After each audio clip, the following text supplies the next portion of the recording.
Todos los días le reportamos aquí el número de personas que han muerto por COVID-19 en México, pero poco sabemos de ellas. Hoy platiqué con el doctor en Ciencias Sociales Héctor Irame Hernández Bringas sobre su estudio acerca de la mortalidad por COVID-19 en México y cómo se ha distribuido sociodemográficamente.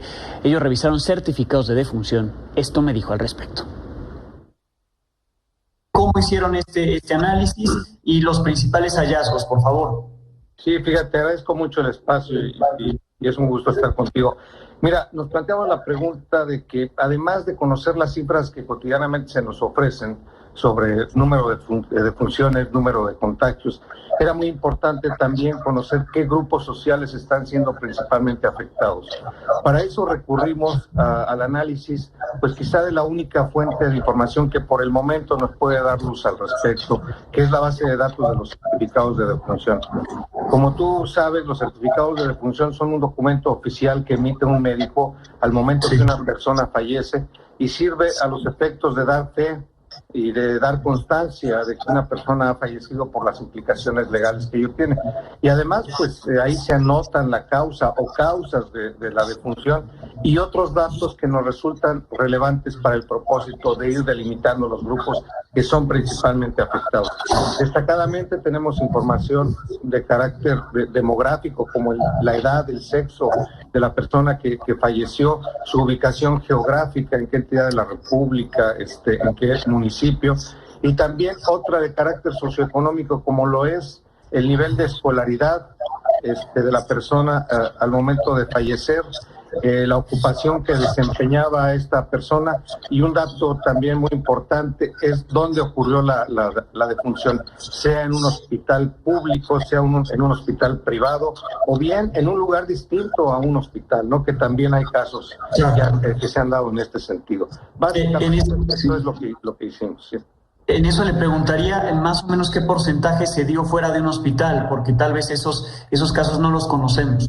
Sí, efectivamente, no es muy conocido el dato, pero yo te puedo decir que teniendo ya un registro hasta la semana pasada de 31,000 decesos, estaríamos hablando de que entre 9 y 10% de los decesos ocurrieron fuera de un hospital o fuera de una unidad médica.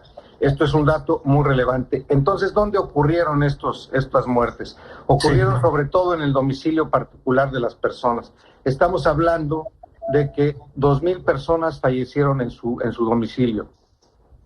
Bien, ahora, esta revisión, como decíamos al inicio, muestra un poco el perfil sociodemográfico de las personas.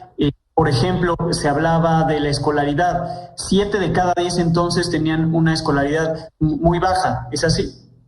Es así, 7 de cada 10 tenían escolaridad máxima de nivel básico, es decir, fundamentalmente primaria y sin estudios, ¿no? Esto es un dato importante porque, como tú sabes, la escolaridad está fuertemente asociado con otras condiciones socioeconómicas. Por lo menos en México así ocurre.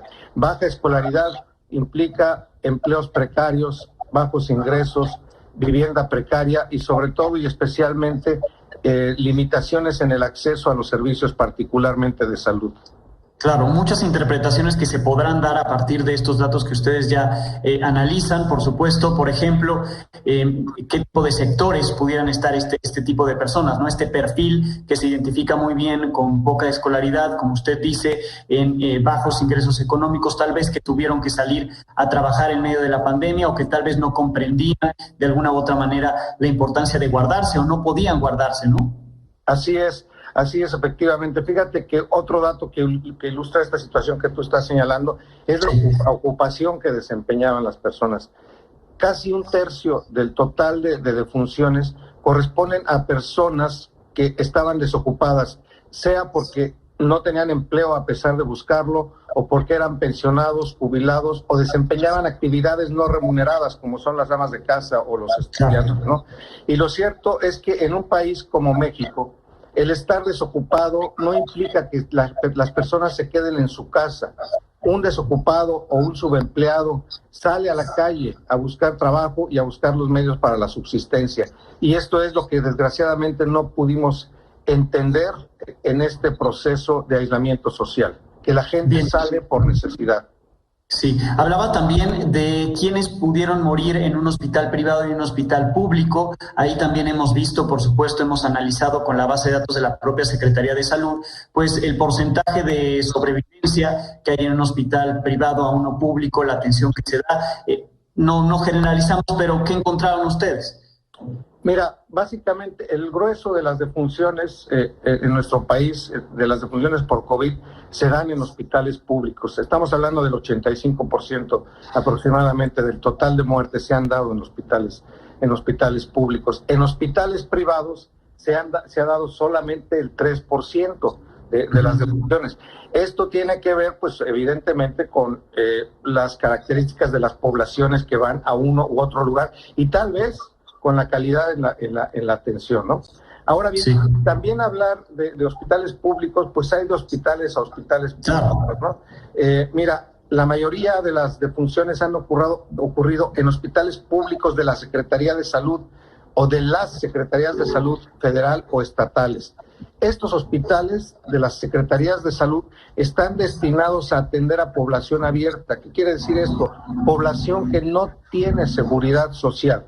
Estamos hablando básicamente de personas que realizan trabajos en la informalidad o que están desempleados o desocupados y que no tienen servicios como los que ofrece el Seguro Social o el ISSSTE, ¿no?